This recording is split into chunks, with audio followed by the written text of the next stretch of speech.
I literally, my big brother Do you Billy, speak any I African I languages? speak I can do pleasantries. Okay, in Zimbabwe, the three pleasantries that you had to say in the morning was "Mangwana ni mamuka se tamuka mumukau," which is basically asking you how you slept, and then how you could help that person. Okay, and then afternoon was a little bit easier. Maskati masera se twasera masera wo, That's and easier. then that was easier. And then Okay. at night, which you really and truthfully weren't supposed to be out anyway, was simply maneru. And That's so, the easiest so one. that is the What does the Mashona last one language. mean? It's just like basically sleep well Oh, type sleep. thing. Okay, Yeah. like a send And off. then I could say nasi kuna makare, nasi kuna kupisa. Today is, but there's it's very hard. And I was always brought on the mission field because my father made me continue in education. I'm a certified teacher, so they always hired me for my ability to speak English. English, yeah. And so then I wanted to be able to communicate. And a lot of times, like, I mean, I could say open the gate, I can say, these Yeah. types of things. But I definitely could not be in a conversation. But if it was in English, then we were okay, But and then of course in South Africa, and the Transkei was with the Xhosa people, Yeah, and so you yeah. have the implosive Yeah. click, all Yeah. right, and so even calling roll, that was fun. There was Ncedesa. Then there's okay, and then whenever there was an X, then you were going to click. Whenever there was a TH, there were different sounds that went with different letters and everything. Yeah, I told Peter So, when I was reading the book on Nelson Mandela, mm-hmm, and he's like, he corrected me. He's like, it's not Sentosa, it's it's so, yeah. And I was uh-huh, like, oh, all right. Well, it doesn't right, say that in the book, so it doesn't explain that, in right, his book, his autobiography, the The long Long walk to Walk, freedom. Freedom. Yeah, Mm-hmm. he took some of those principles too from that. Right. Well, the exciting thing is while you're taking your respite from the long walk to freedom, Yeah. okay, let's jump ahead.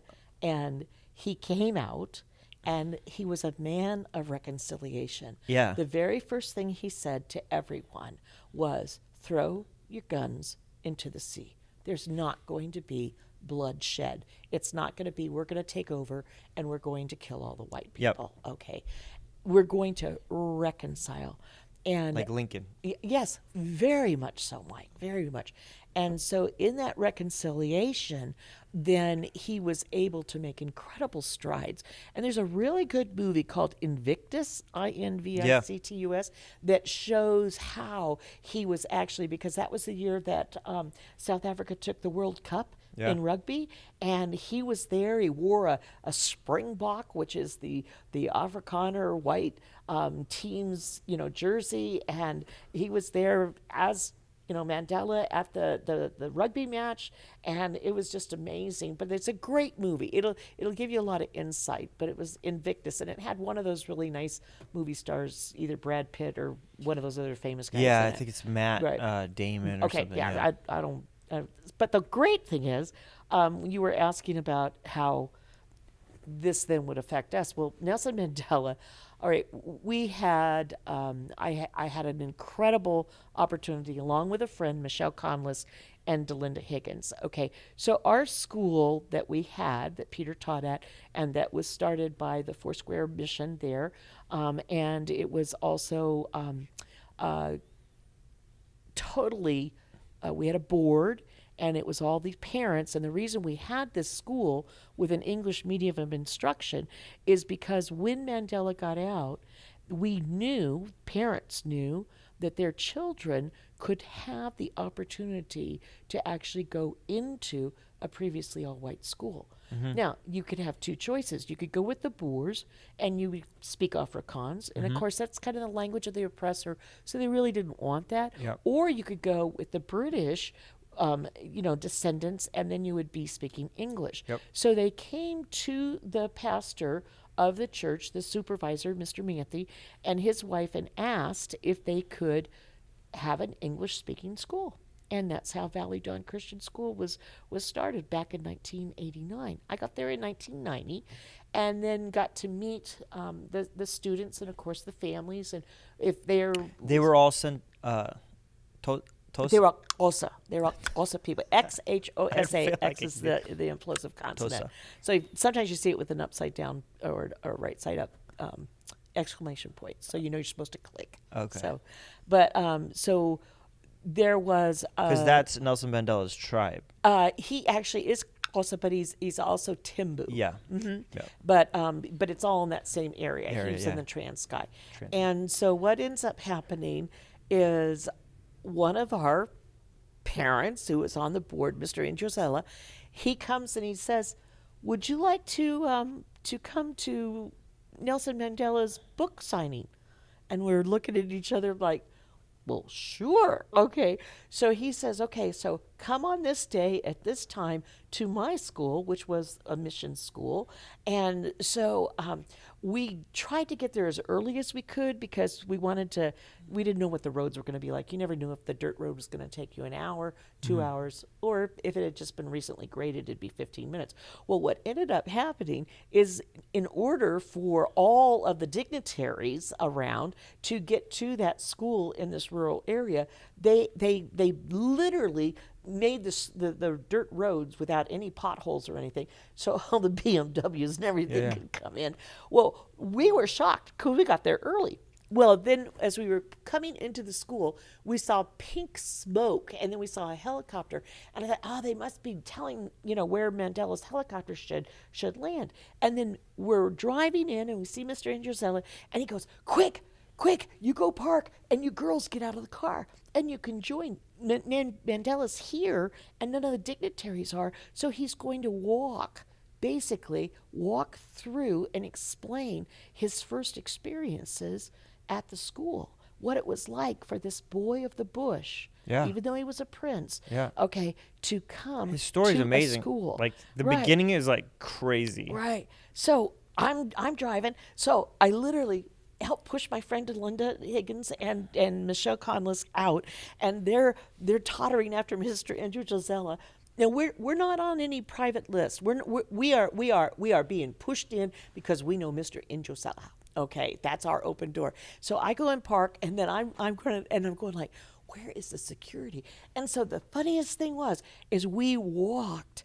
Literally, I have this one picture of his back because he always wears those nice shirts, okay? And I am 6 inches away from the man as I'm listening to him recount everything that he went through in his schooling days there at the school. And In his book, he goes through a lot about his schooling. It was very important. It's a very in-depth, the different stages of different schools that he went to and why he went to different places and how he was part of the king's he was being groomed to be part of the king's advisor, Right. and then he ditched them and went somewhere else, and then went to school again and became a lawyer and all that kind of Right, stuff. But right. he goes a lot into his schooling in the book. But I just remember being that close to him, and I literally, all I had to do was lift my hand and I would have touched his back. And immediately the thought went through, I am standing in the footsteps of one of the mightiest men, one of the most respected men, one of the most humble men in the world at this time, and what an honor. Yeah. But if I were to touch him, there'd be no healing virtue come out of him. If I were to touch him, so it was because I was thinking, if I were to touch Jesus, there would be that healing virtue. Yeah. The very Son of God. Well, he's not if a- I was this close, and he wasn't. He's not a God, right? no. But he was a person. But a lot of people lifted him up to almost a divine situation. Okay, so that was very interesting. And then there were these 4 guys that. I've done that. Right. So anyway, so there were definitely the protectors in their leather jackets and their sunglasses and their microphones. Yeah. And so they were talking, and then they kept pointing at Michelle and Delinda and I. And they're trying to figure out who we are, because it's only supposed to be VIPs that are around here, and we're just 3 local school teachers, from 2 hours away in Willowvale. And how did we get there? And so then the press comes in, and they're starting to take pictures. And I just looked at Delinda and I said, this is going to be hilarious. They're going to be trying to figure out Who are those people? we are. And we're just friends of Mr. Indrozella. Yeah. And that is how we got to literally be within 4 inches of Nelson Mandela and have an entire, because it took over an hour for the dignitaries to get there. So he did a Q&A, he told all these different stories, and he so just cool. looked at us because he didn't have a clue who we were either. No, Okay? So we're just these little country bumpkins that are there, and so it was precious though. But that, of course, endeared Well, it's Nelson 3 women, to like young women, like they probably didn't see you as like scared, like No, it we might weren't have a been threat. You would have Definitely been not a different threat. maybe if you were like big guys or like Right. who are these guys? I don't, Right. But it was really great because then the first dignitary that got there was actually the Minister of Education at that time. And we really, really liked her. And so we got to talk to her and invite her to come out to see our school and everything. And so it was a wonderful day. It was a wonderful day. So, but that was how I encountered through Mr. Injozella. Do you ever want to go Mr. back to Mandela. Africa? All the time. Yeah. All the t- So Did you find it difficult to teach English to people that's not their native language? no, because first of all, there's such a desire to learn. So you have They're like definitely eager to like eager, really eager. like we're here to learn, not to Okay. screw around.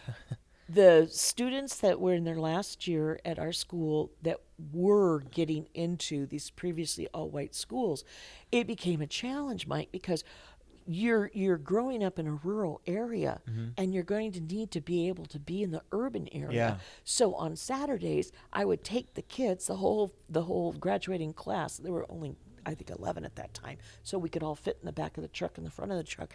And so then we would go to a Chinese restaurant. We would understand what a wok is. We'd understand what chopsticks were. We'd go to the mall. We'd actually realize what a stoplight was. We didn't have anything like that in the rural Yeah, areas. so you drove to like a town. We drove 2.5 hours away to an area called East London in South Africa that had malls, that had restaurants, that had beaches, that had all these things. So we learned how to go with the crosswalk. We learned what Yeah. the robot was, or what the red light and green light was, how to stand in a queue in a grocery store, how to select Yeah, that things, how stuff's to important. pay, where Yeah. to mail a letter, Yeah. So all of the life skills Yep. that they would need, because I be in a never s- wanted any of our children to ever be embarrassed. They ate lasagna. I mean, I thought of every type of allegory or anything that they would have to know about that some teacher would actually try to say, oh, well, I'm going to humiliate these kids from the trans guy Yeah. by mentioning something. And between minestrone, I mean, those kids were eating things that they'd never known before, but it was to prepare them, Yeah. not only academically, Yeah. but it was also to the prepare culture. them, the culture that they're going to City go culture. into. And then the big thing was, how do you deal with people that are not going to like you? So we went into this one grocery store, and I thought everything was going well. It was in a more open area, okay, and there were definitely people of affluence, because then seriously it was influence and affluence and economic Yep. separation rather than racial separation after things had opened up and everyone had gotten the vote in 1994. But now it's like, okay, what do we do? And so there was, I remember Andile. Andile was walking down an aisle, and there was a a little. student This of is a student of mine, also a student. So he was walking down the aisle, and I was just trying to supervise all the kids, answer any questions or whatever, and then kind of coach them either to do this or to do that. And there was a young white prejudiced young man with his dog, because you could take dogs into grocery stores at that time. And so what ended up happening, he sicked the dog on Andale. Okay. Kid? Yes. Okay, he was probably about 10 years old or whatever. That's a kid. But see, he's been taught. See, that's what we have to remember. Prejudice is taught, or it's intercepted Oh, and for sure. corrected. Right. And so Kids don't that's know. no, they don't. It has to be taught. You have Yeah. to be taught. So I'm seeing my Andale is being hurt. So what am I going to do? I'm going to kick that dog off of Andale, right? Yeah. So now we're creating a little bit of a of over on aisle 4. They're kicking dogs, and Yeah. so there's some other patrons and things that come by, and so I now have the dog off of Andale. I'm holding Andale around the arms, and I'm telling this little boy that he can't do that. That what he just did was wrong, and why it was wrong. What did he Okay? do? Well, he sicked the dog on my student Andale. Oh, the other Right, guy you're yeah, telling. Yeah, so Oh, I was oh. talking to the white kid and telling him. Oh, it was a what- kid. Yeah, yeah. Oh, so it was a white kid, jeez. probably 10 years old or whatever. And so then what So they were ended up- both around 10. yeah, Andale was more like 14. Okay. But what was happening was I was trying to explain to the white child and be able to hear Andale of why it was wrong for that to happen, to reinforce him that if this ever happens again. And then not okay. the necessity of the choice. Andale could walk out damaged goods. He could say, I hate white people. Yep. I'm not going to ever do this. But there has to, again, Mandela was reconciliation, always about reconciliation. So, and how do you reconcile? The first thing you have to do is be able to forgive, and then once that forgiveness is there, that little white boy and that dog do not own. They do not have any impact on Andale because he has forgiven this boy and given it back, and it's not going to be a replayed video in his mind. Now, was it wrong? It definitely was wrong. But you still have a choice. You can either retaliate in like kind, or you can basically understand that this kid obviously was trained up this way, Yeah. and Andale was trained up differently because they have the entire philosophy of Ubuntu, Ubuntu, which is I am because you are, and you are because I am. It's the golden rule, the silver rule, whichever rule you want it to be, that permeates all of basically sub-Saharan African, East African culture. And like, for instance, let's just take Andale. Andale buys an apple to eat in a store, and he's walking down, and he sees another person. And then, of course, this situation would be black because at that time, a white person wouldn't receive anything from a black person. But Still, that's at that changing. time. Yeah, that was 1998, and it was still very, very much. People were trying. Some were doing better than others at trying. But if Andale had seen a black person, he immediately would not have considered that apple his. That apple was now that man that he did not know, but he didn't know, he had just consumed some apple, but he didn't know if that man had consumed. So then he would give the apple to the man walking up the street. The man up the street would receive the apple with thanks, and then he would take a bite and maybe another bite. But as soon as he met someone, then that apple would be passed again. So the whole Ubuntu philosophy is literally the golden rule, Yeah. So we're going to, and again, I am because you are, and you are because I am. So I'm going to take care of you, and you're going to take care of me, And so that's the most important thing. But you can't do that if there's unforgiveness in your life, because then you're going to hold a grudge, And we taught the kids. It was very interesting because there were two large groups of people that were on the eastern coast of South Africa, and it was the Zulu, who you get shock in, etc. Mm-hmm. But Zulu is the men of heaven, and then we worked with the Xhosa people, which translates to angry men. So we really wanted to be angry able, men? to angry men. So we wanted to be able to get the kids to see that there actually is this propensity for them to react in anger. Yeah. But how wonderful that Mandela did not. I mean, Yeah. see, he had that choice. Yeah. He had that choice. But when he told everybody to throw the guns in the sea, when he told everybody it's going to be reconciliation, when he took on that Springbok jersey and went to that rugby, tournament, Yeah. and was there constantly helping people, bent over backwards with the prior older apartheid Yep. leaders, Yep. having tea with the ladies whose husband invented apartheid. That's crazy. I mean, he bent over backwards, and then it's just a challenge to all of us. Are we bending over backwards to the people that have done wrong to us?